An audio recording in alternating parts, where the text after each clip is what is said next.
Breaking news, kinumpirma ng Voice of America, ng NDTV at kahit na ng Al Jazeera, isa sa mga pinagkukunan ng balita ng mga Arabo na 10 sa mga miyembro ng family ng chief ng Hamas na si Haniyeh ang kumpirmadong napaslang sa pamamagitan ng isang airstrike na isinagawa ng Israel sa Gaza ayon sa pagsasalaysay ng VOA or Voice of America na ang mga local officials ng Gaza at maging ang mga pamilya ni Haniyeh na nagko-confirm na nito lang Martes ay nagsagawa ang Israeli military ng airstrike sa northern Gaza at kinumpirma nito na 10 sa mga relatives ng Hamas political chief na si Ismail Haniyeh na nakabase sa Qatar ang napaslang sa naturang airstrike. Ang naturang Israeli airstrike ay tumama sa bahay ng Shati Refugee Camp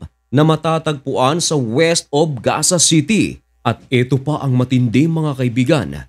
Kumpirmado na 3 sa mga anak ni Ismail Haniyeh ang nawalan ng buhay dahil sa airstrike na isinagawa ng Israel. Mabilis na kumalat ang naturang balita at agad na naglabas ng pahayag ang kampo ng Israel sa pamamagitan ng mga military nito at inamin mismo ng Israel na nagsagawa nga sila ng isang airstrike at tinarget nila ang mga building na nasa Shati at iba pang area na nasa northern Gaza. Paglilinaw pa ng Israeli military na ang kanilang pagtarget sa mga buildings na nasa Shati at iba pang area sa northern Gaza ay pinuntirya nila ang mga bahay na ginagamit ng Hamas na involved sa October 7 attack sa Israel.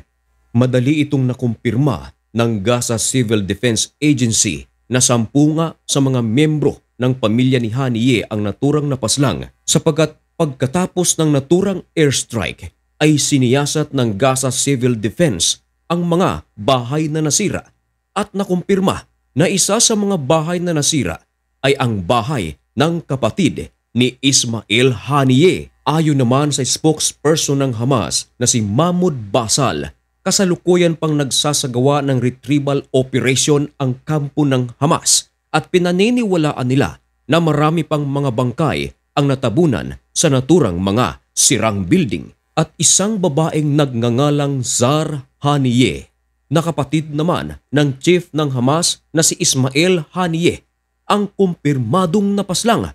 Ito ay ayon sa spokesperson ng Hamas na si Mahmoud Basal. Dinala raw nila ang mga katawan sa Al-Ali Hospital na malapit sa Gaza City. Dagdag pa ni Basal, marami daw ang mga sugatan sa naturang pag-atake.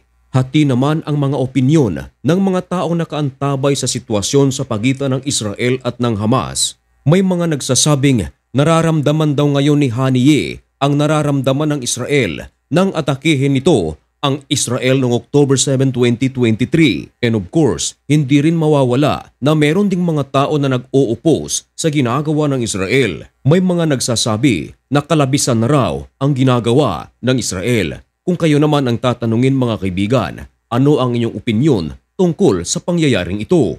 Ayon naman sa kampo ng Israeli military, aware sila sa naturang report. Subalit, hindi pa raw nila makumpirma kung sino-sino ang mga napaslang. Ayon naman sa kampo ng Hamas na nilalabag daw ng Israel ang international laws. Isa raw sa mga patunay dito ay ang pinakabagong airstrike na isinagawa ng Israel at ito nga ang nagresulta ng pagkamatay ng 10 member ng pamilya ni Ismail Haniyeh sapagkat ang naturang bahay daw ay nasa refugee camp. Ayon sa report, mula noong October 7, 2023 nang magkabakbakan ang Israel at Hamas, umaabot na raw sa 60 members ng pamilya ni Ismail Haniyeh ang napaslang. Kabilang dito ang 3 mga anak ni Haniyeh at 4 na mga apo. At ang nasabing 4 na mga apo ni Haniyeh ay napaslang sa pamamagitan ng airstrike ng Israel nito lang April 2024 sa Central Gaza. At ang 3 sa mga anak ni Haniyeh ay nito lang nagdaang araw. Ayon sa kampo ng Hamas, ang mga isinagawa ng Israel ay terroristic activities raw. At sa pangyayaring ito, sinisi naman ng kampo ng Hamas ang Estados Unidos dahil sa patuloy daw na pagsusuporta ng US sa Israel at patuloy na pagbibigay ng ayuda sa pamamagitan ng pagpapadala ng armas. Kaya malaki rin daw ang involvement ng United States of America sa war ng Israel at Gaza. Ayon mismo kay Benjamin Netanyahu na inutusan niya na ang ibang mga military ng Israel na lumipat na sa border ng Israel at Lebanon sapagkat napakalaki na raw ng possibility na magkakagyera ang Israel at militanteng grupo ng Lebanon na Hezbollah. Dagdag pa ni Benjamin Netanyahu na malapit na rin daw matapos ang kanilang operation sa Rafah. Ang gyera sa pagitan ng Israel at ng Hamas ang siya naman nagsindi ng apoy upang magkaroon ng napakainit na tensyon sa pagitan ng Israel at ng Hezbollah. Nito lang mga nagdaang araw kung nakasunod kayo sa balita, mismong ang kampo ng Israel ang nag-anunsyo na malapit na sila sa all-out war with Hezbollah. Sumagot naman dito ang kampo ng Hezbollah. Ayon sa kanila, handa na raw sila na atakihin ang Israel. Ipinagmalaki naman ng leader ng Hezbollah na si Hassan Nasrallah na maraming mga bansa ang tutulong sa kanila laban sa Israel, lalong-lalo na ang mga militanteng grupo na sinusuportahan naman ng bansang Iran. Ayon kay Hassan Nasrallah, pinasalamatan niya lang daw ito. Ang Hezbollah raw ay sapat na para sa Israel sapagkat meron daw siyang active na 100,000 na mga fighters. Dagdag pa ni Nasrallah, hindi raw ang buong puwersa ng Hezbollah ang kanyang gagamitin sa Israel, kundi kaunting parti lamang. At maaari daw itong magbago sa resulta kung sakaling magkabakbaka na ang Israel at Hezbollah. Ayon kay Nasrallah, tutulong daw sa kanila ang Iran, ang mga militanteng grupo ng Iraq, ng Syria, Yemen, Afghanistan, maging ang Taliban. Pero ayon sa intelligence report ng United States of America, maging si Nasrallah ay ayaw niya raw ng gyera sa pagitan ng Israel. At ano naman ang basihan ng Estados Unidos? Ayon sa Estados Unidos, kinukumbinsi daw ng Hezbollah ang United States of America na pahintuin ang Israel sa kanilang balak sa Lebanon. Kaya ayon sa United States of America, maging si Hassan Nasrallah ay ayaw niya ng gyera.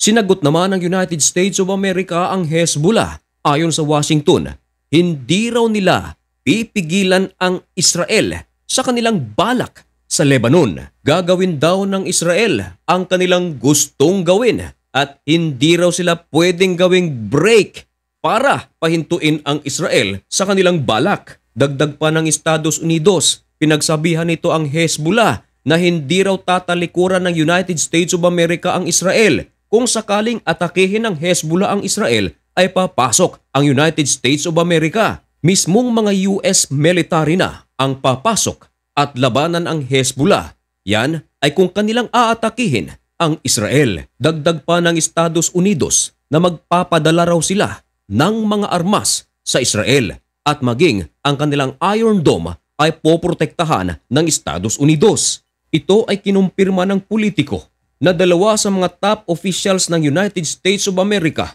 ang nagbabala sa Hezbollah. Bago natin tapusin ang videong ito, shout out nga pala dito sa ating kaibigan na si Nino E. TV at sa inyong lahat, sa ating mga subscribers, sa mga silent viewers, sa mga bashers, saan man kayong dako naroroon sa mundo ay mag-ingat po kayo. Thank you so much for watching. Goodbye!